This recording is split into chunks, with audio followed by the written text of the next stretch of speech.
this video, I'm going to place some weird objects that aren't usually found in regular levels in a regular level in New Super Mario Bros Wii.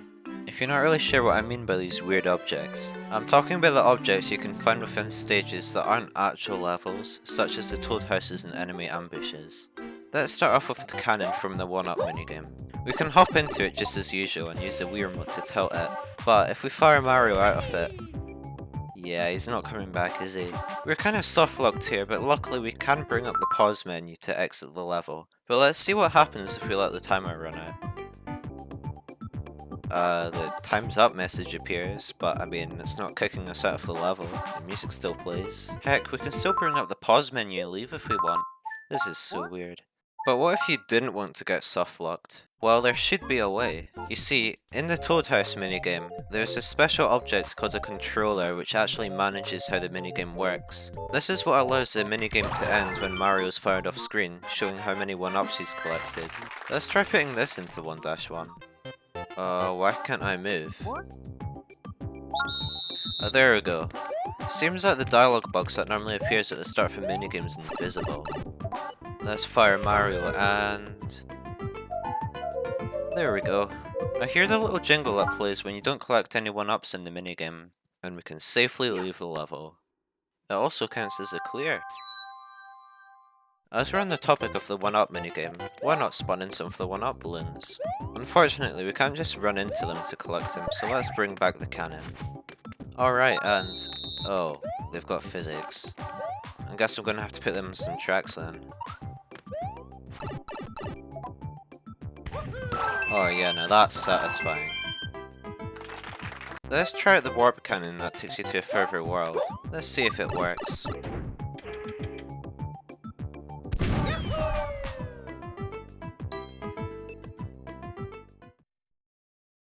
Well, it's a bit disappointing. It just counts as beating the level. I guess that warping to different worlds is level specific rather than being connected to the cannon object. And no, it doesn't show up on the world map. I wonder how the power-up panels work and oh, we crashed the game. Hooray! Maybe they have to be on a fence. Well, it doesn't crash the game anymore, but we can't interact with them. Looks like we're going to have to place another controller object to get this to work. And now I can't move. And no, I can't just press a button to skip the invisible dialogue box like last time. Maybe I don't have enough panels. There we go, now I can bypass it. I literally just pasted the power up panels minigame from the normal Toad House here. And it can just play as normal, although the ending screen is invisible. You can actually change the properties of the panels. Here I've changed them all to the penguin suit, cause why not? This is absolutely ridiculous. And yes, we did actually earn all those penguin suits, as you can see here. Oh look, it's Toad, our good old friend. Because yes, the toads that you can find within Toad Houses is actually an object. Let's see what's down his pipe he's eager for us to go down. Oh, I guess we found his friends. They seem to be keeping a very close eye on us. They're always watching. But what could possibly be in these blocks? Oh no, there's more of them! Except the blocks have stopped producing them. So yeah, these are just the toads that you normally have to save from different levels. I know you can find these in regular levels, but you never see more than one at a time. And it seems that 3 toads are the limit, unfortunately.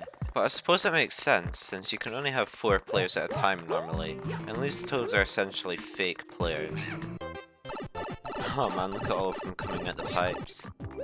Let's see what happens when we get them all to the goal. Just look at them hang on to it.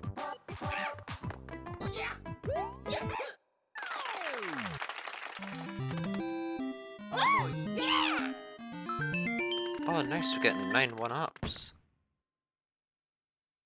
Let's see how the toad balloons from the enemy ambushes work. Except they are not appearing. Looks like it's controller time again. There we go, now they're spawned in. Although I placed 8 of them, but they don't all seem to be appearing. It looks like when they're off screen they disappear. Let's put them all close together. There we have it.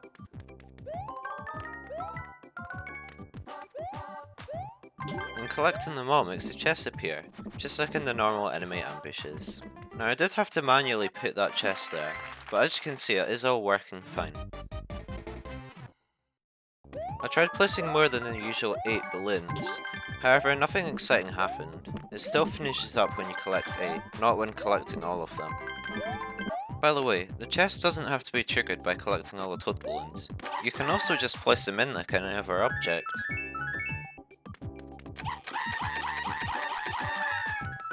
Truly a sight to behold. It doesn't just have to be Toad inside, you can make them contain pretty much any power-up in the game. Opening them still counts as beating the level, and the items you just collected do indeed go into your inventory, just like with the panels earlier. You know how some levels have secret exits that take you down different paths, often leading to a cannon? What if we put this in a level that doesn't have a secret path?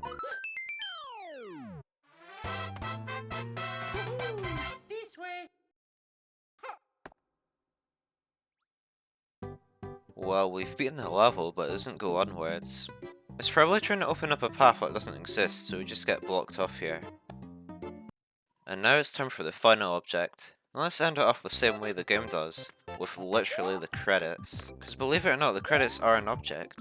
I discovered that small Mario is able to break the brick blocks for some reason, which normally isn't possible, because in the credits you're automatically growing up to Super Mario.